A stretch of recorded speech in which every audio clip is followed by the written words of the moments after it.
पंचीपाड़ा में बदमाशों की फायरिंग, 2 पुलिसकर्मी घायल। अस्सलाम वालेकुम।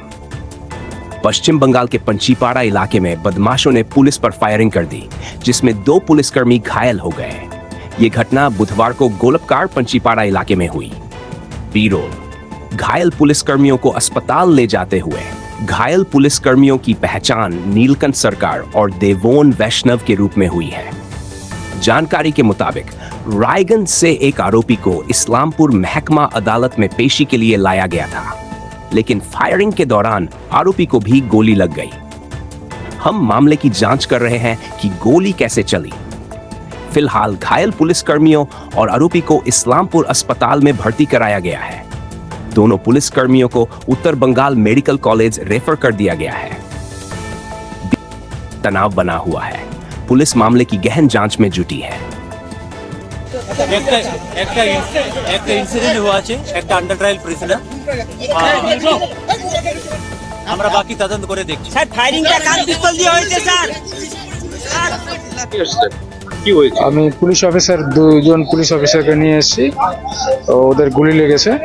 তো ওদের গাড়ি পাঞ্জিপাড়া যে চৌহান সুইটের সামনে ছিল, অপোজিট সাইডে দাঁড়িয়ে ছিল। তো আমরা যাচ্ছিলাম, হট করে রাস্তার লোকজন আমাদেরকে আটকে 2জন পুলিশ অফিসারকে গাড়িতে তুলে দেয়। পরে পুলিশ অফিসার যেগুলো গাড়িতে আর কি বললো, ওদের গুলি লেগেছে।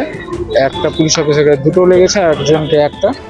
ঠিক আছে। তো ওনারা নাকি ওদের বাথরুমের নাম করে নেমেছিল।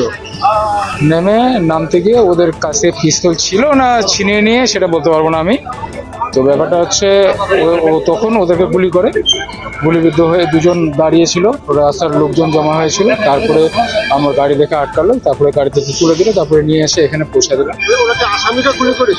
হ্যাঁ, আসামি। আপনার নাম? রাহুল দেবদাস। আপনি কি করেন? আমি হচ্ছে 102 পাইলট। যেটা শুনলাম যে কোনো আন্ডার ট্রায়াল প্রিজনার যাচ্ছিল, ওকে আজকে কাস্টাডি ট্রায়ালে এখানে ছিল, ইসলামপুর আনা হয়েছিল। এখান থেকে যখন ওকে নিয়ে যাচ্ছে তখন মাঝ রাস্তায় ও পুলিশকে ফায়ারিং করে পালিয়ে গেছে। ইনজোর্ড হয়েছে। 2জন ইনজোর্ডকে এখন ইসলামপুর হসপিটাল থেকে রেফার করা হলো। কতজন আসামি ছিল গাড়িতে জানা গেছে? না, জানা যায়নি। রিভলভারটা কোথা থেকে পেলো সেটা জানা গেছে? সেটাও জানা যায়। গুলিটা কে চালালো তাহলে? যে পালাইছে সেই চালাতো। আসামি চালাতো। ওর কাছে রিভলভারটা কোথা থেকে আসলো?